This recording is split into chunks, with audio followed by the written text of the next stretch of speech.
आज तू किताबों का दीवाना बन जा, दुनिया कल तेरी दीवानी होगी।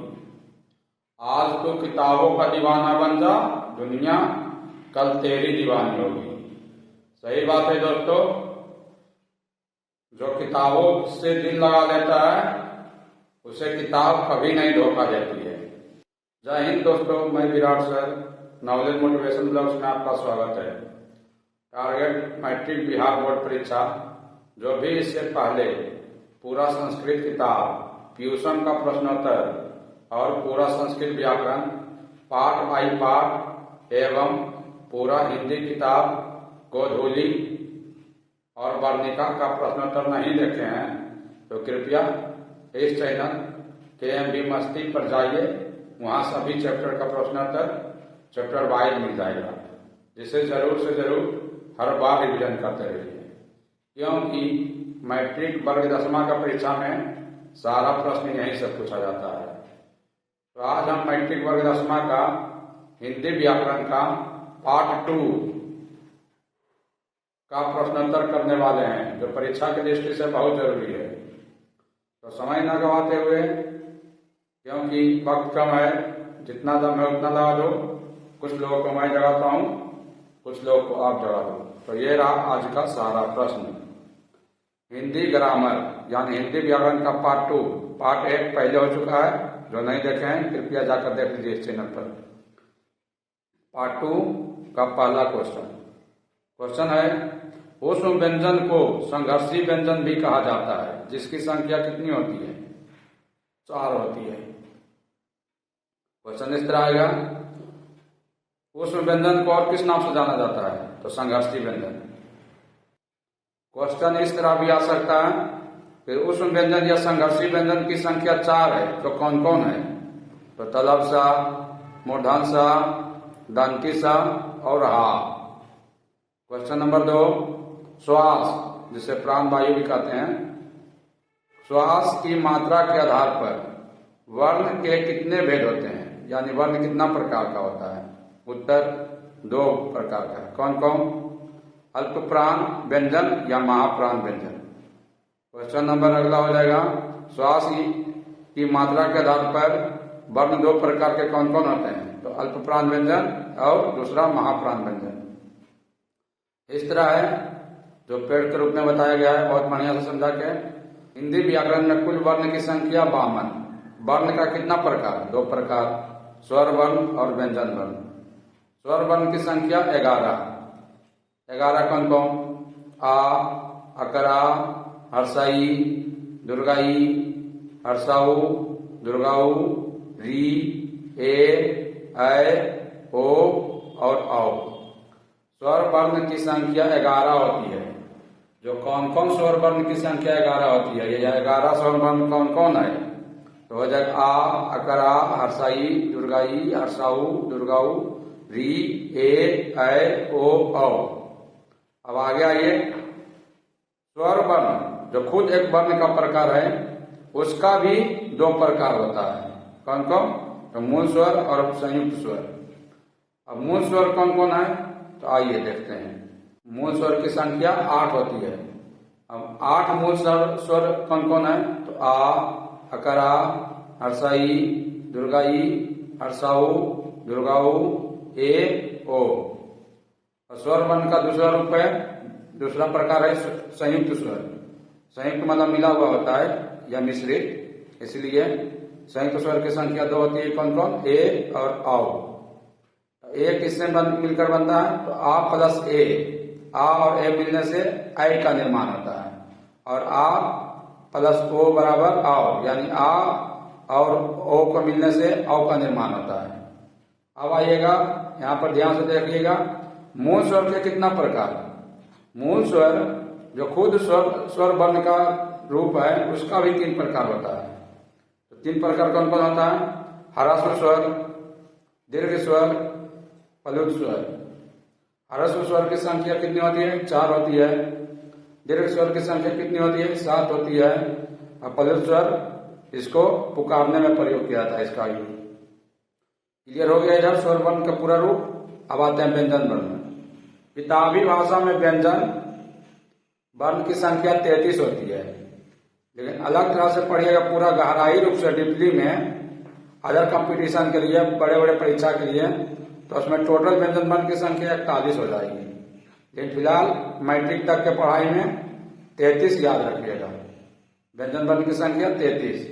व्यंजन वर्ण का कितना प्रकार होता है ध्यान दीजिएगा। व्यंजन वर्ण तो खुद वर्ण का प्रकार है, उसका भी 3 प्रकार होता है। अब 3 प्रकार कौन कौन है? तो स्पर्श व्यंजन, अंतःस्थ व्यंजन, तीसरा ऊष्म या संघर्षी व्यंजन। अब स्पर्श व्यंजन की संख्या कितनी होती है? 25। अंतःस्थ व्यंजन की संख्या कितनी होती है? 4। ऊष्म या संघर्षी व्यंजन की संख्या कितनी होती है? 4। के अपने व्यंजन या उत्क्षिप्त व्यंजन की संख्या कितनी होती है? तो 2 होती है। 2 उत्क्षिप्त व्यंजन कौन कौन है? तो अरा और ढा। संयुक्त व्यंजन की संख्या कितनी होती है? 4। कौन कौन? तो छा, त्रा, ज्ञा, सरा। संयुक्त व्यंजन यानी 2 वर्णों के मेल से बनता है संयुक्त व्यंजन, जिनकी संख्या 4 होती है। छा, त्रा, स्रा, ज्ञा। अयोगवा की संख्या कितनी होती है? 2। कौन कौन? अनुस्वार और विसर्ग। आगे आइएगा, क्वेश्चन नंबर 4 है कवर का उच्चारण स्थान कहां से होता है? तो उत्तर हो जाएगा कंठ यानी गला से। क्वेश्चन नंबर 5 है पावर का उच्चारण स्थान कहां से होता है? उत्तर हो जाएगा ओष्ठ, जिसे होठ भी कहते हैं। क्वेश्चन नंबर 6 चवर का उच्चारण स्थान कहां से होता है? उत्तर तालु। तालु किसे कहते हैं? तो मुंह के अंदर ऊपर का भाग तालु कहलाता है। आगे आइएगा, 7 नंबर क्वेश्चन है टवर का उच्चारण स्थान कहां से होता है? तो मूर्धा। मूर्धा कहां होता है? मुंह में। तो देखिएगा बच्चों जी, तालु के बीच ऊंचा भाग यानी गड्ढा जो भाग होता है उसे मूर्धा कहा जाता है। आगे आइएगा, क्वेश्चन नंबर 8 तवर का उच्चारण स्थान कहां से होता है? तो दंत। दंत यानी दांत। क्वेश्चन नंबर 9 है हिंदी में स्वर वर्णों की संख्या कितनी होती है? तो 11। क्वेश्चन नंबर 10 ऊष्म या संघर्षी व्यंजन कौन कौन है? तो तलब सा, मूर्धन सा, डंडी सा और हा, जिसकी संख्या 4 होती है। क्वेश्चन नंबर 11 व्यंजन वर्ण की संख्या कितनी होती है? तो 33। अपवाद में याद रखिएगा 41। 41 बहुत कम देखने के लिए मिलेगा। क्वेश्चन नंबर 12 है यदि एक के बाद कोई भी स्वर आए तो ए का विकार यानी परिवर्तन किसमें हो जाता है? आई में। यदि एक के बाद कोई भी स्वर आए तो ए का विकार किसमें हो जाता है? उत्तर आई में। क्वेश्चन नंबर 13 वर्णों के समूह को क्या कहते हैं? उत्तर वर्णमाला। वर्णों के समूह को वर्णमाला कहते हैं। क्वेश्चन नंबर 14 वर्ण के कितने भेद होते हैं? उत्तर 2। अब उत्तर क्वेश्चन आएगा वर्ण के 2 भेद कौन कौन होते हैं? तो स्वर वर्ण और व्यंजन वर्ण। क्वेश्चन नंबर 15 स्वर वर्ण के कितने भेद होते हैं? उत्तर 2। फिर क्वेश्चन इसी तरह रहेगा स्वर वर्ण के 2 भेद कौन कौन होते हैं? तो उत्तर मूल स्वर और दूसरा संयुक्त स्वर। क्वेश्चन नंबर 16 है मूल स्वर के कितने भेद होते हैं? यानी मूल स्वर का कितना प्रकार होता है? उत्तर 3 प्रकार। मूल स्वर के 3 प्रकार कौन कौन होता है?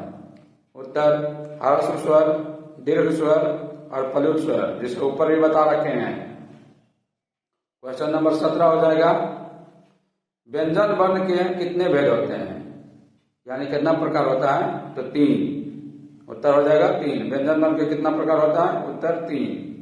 कौन कौन? स्पर्श व्यंजन, अंतःस्थ व्यंजन और ऊष्म या संघर्षी व्यंजन। क्वेश्चन नंबर 18 व्यंजनों के अंत में हलंत लगने पर उसका मान क्या हो जाता है? यानी आधा हो जाता है। एग्जाम्पल के लिए जैसे का में हलंत लग गया तो उसका मान क्या हो जाता है? आधा हो जाता है, यानी आधा का कहलाएगा। अगला क्वेश्चन नंबर 19 है अयुग्मा की संख्या कितनी होती है? तो 4 होती है, लेकिन इसमें 2 का प्रयोग नहीं होता है। 2 का प्रयोग होता है, 2 का नहीं। आगे आइएगा, क्वेश्चन नंबर 20 है बनावट या रचना की दृष्टि से शब्द के कितने भेद होते हैं? उत्तर 3। क्वेश्चन नंबर 21 हो जाएगा, व्युत्पत्ति की दृष्टि से शब्द के कितना प्रकार होता है? उत्तर 4। क्वेश्चन नंबर 22 है, जिन शब्दों का जन्म विदेशों में हुआ है उसे क्या कहते हैं? उत्तर विदेशज शब्द। क्वेश्चन नंबर 23 है, देश की बोलचाल में पाए जाने वाले शब्द क्या कहलाते हैं? उत्तर देशज शब्द। देश की बोलचाल में पाए जाने वाले शब्द को क्या कहते हैं? देशज शब्द। क्वेश्चन नंबर 24, परिवर्तन या विकार के आधार पर शब्द के कितने प्रकार होते हैं? उत्तर 2। क्वेश्चन नंबर 25, ऐसे शब्द जो दूसरे शब्दों के मेल से बने होते हैं और जिनके सभी खंड सार्थक होते हैं क्या कहलाता है? यौगिक। ऐसे शब्द जो दूसरे शब्दों के मेल से बने हुए हैं और जिसके सभी खंड सार्थक होते हैं क्या कहलाता है? यौगिक। क्वेश्चन नंबर 26 है, वाक्य के कितने भेद होते हैं? उत्तर 2। क्वेश्चन नंबर 26 फिर से, वाक्य के 2 भेद कौन कौन होते हैं? तो उद्देश्य और विधेय। क्वेश्चन नंबर 27, विधेय के कितने भेद होते हैं? उत्तर 2। अब आएगा क्वेश्चन इसी तरह, विधेय के 2 भेद कौन कौन होते हैं? उत्तर साधारण विधेय और दूसरा जटिल विधेय। क्वेश्चन नंबर 28, रचना के आधार पर वाक्य कितने भेद होते हैं? तो 3। क्वेश्चन इसी तरह आएगा, रचना के आधार पर वाक्य के 3 भेद कौन कौन है? तो उत्तर साधारण और सरल वाक्य, साधारण कहिए या सरल कहिए, दोनों के साधारण या सरल वाक्य, मिश्रित वाक्य, संयुक्त वाक्य। नंबर 1 साधारण या सरल वाक्य, नंबर 2 मिश्रित वाक्य, नंबर 3 संयुक्त वाक्य। क्वेश्चन नंबर 29 है, अर्थ के आधार पर वाक्य के कितने भेद होते हैं? उत्तर हो जाएगा 8। अर्थ के आधार पर वाक्य के 8 भेद होते हैं। क्वेश्चन नंबर 30 है, संज्ञा के कितने भेद होते हैं? उत्तर 5। संज्ञा के 5 भेद होते हैं। क्वेश्चन इस तरह आएगा इसी से रिलेटेड, संज्ञा के 5 भेद कौन कौन है? उत्तर हो जाएगा व्यक्तिवाचक संज्ञा, जातिवाचक संज्ञा, समूहवाचक संज्ञा, द्रव्यवाचक संज्ञा और भाववाचक संज्ञा। एक पॉइंट याद रखिएगा, हमेशा संज्ञा का अर्थ क्या होता है? तो संज्ञा का अर्थ नाम होता है, याद रखिए। क्वेश्चन नंबर 31 है, जो संज्ञा या सर्वनाम की विशेषता बताता है उसे क्या कहते हैं? उत्तर विशेषण। क्वेश्चन नंबर 32 है, जब कर्ता किसी काम को करता है तो उसे क्या कहते हैं? उत्तर क्रिया।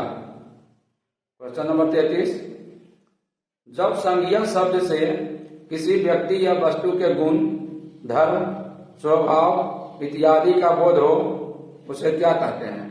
तो भाववाचक संज्ञा कहते हैं। उसे क्या कहते हैं? उत्तर हो जाएगा भाववाचक संज्ञा। फिर से क्वेश्चन नंबर 33, जिस संज्ञा शब्द से किसी व्यक्ति या वस्तु के गुण, धर्म, स्वभाव इत्यादि का बोध हो तो उसे क्या कहते हैं? उत्तर हो जाएगा भाववाचक संज्ञा। क्वेश्चन नंबर 34, संज्ञा के स्थान पर प्रयुक्त होने वाले शब्द क्या कहलाते हैं? उत्तर सर्वनाम। क्वेश्चन नंबर 35, हिंदी में कुल मूल सर्वनाम की संख्या कितनी है? तो उत्तर हो जाएगा 11। क्वेश्चन नंबर 35 है, हिंदी में कुल मूल सर्वनाम की संख्या कितनी है? 11। हिंदी में कुल मूल सर्वनाम की संख्या कितनी है? तो उत्तर 11। इसी तरह क्वेश्चन रहेगा, हिंदी में कुल मूल सर्वनाम की संख्या 11 कौन कौन है? उत्तर मैं, तू, आप, या, वह, जो, सो, कोई, क्या, कुछ और कौन। क्वेश्चन नंबर 36 है, सर्वनाम के कितने भेद होते हैं? उत्तर 6। क्वेश्चन नंबर 37 है, जिस संज्ञा से नाप तौल वाली वस्तु का बोध हो उसे क्या कहते हैं? उत्तर द्रव्यवाचक संज्ञा। उसे कहते हैं द्रव्यवाचक संज्ञा।